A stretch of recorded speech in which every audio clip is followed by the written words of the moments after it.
Today I'm showing you how to fix the login not available right now error in WhatsApp. Let's get started.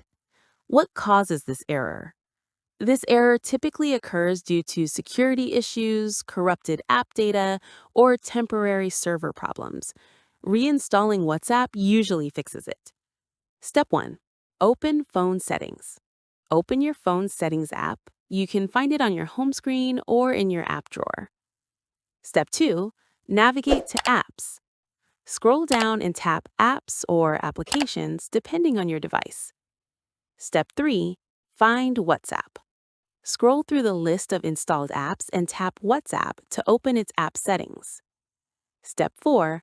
Uninstall WhatsApp. In the WhatsApp app settings, tap Uninstall. Important: save your data.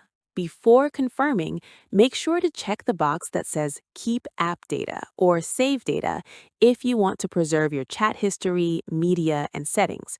If you skip this, you'll lose all your chats. Step 5. Confirm uninstall.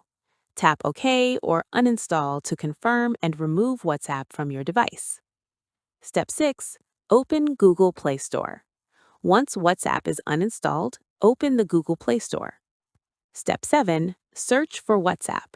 In the search bar at the top, type WhatsApp and search for it. Step 8. Reinstall WhatsApp.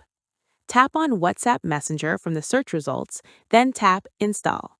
Wait for the download and installation to complete. Step 9. Open WhatsApp. Once installation is finished, tap Open to launch WhatsApp. Step 10. Start login process. Your WhatsApp should now be working without the login not available error. And that's it. You've successfully fixed the login not available error in WhatsApp.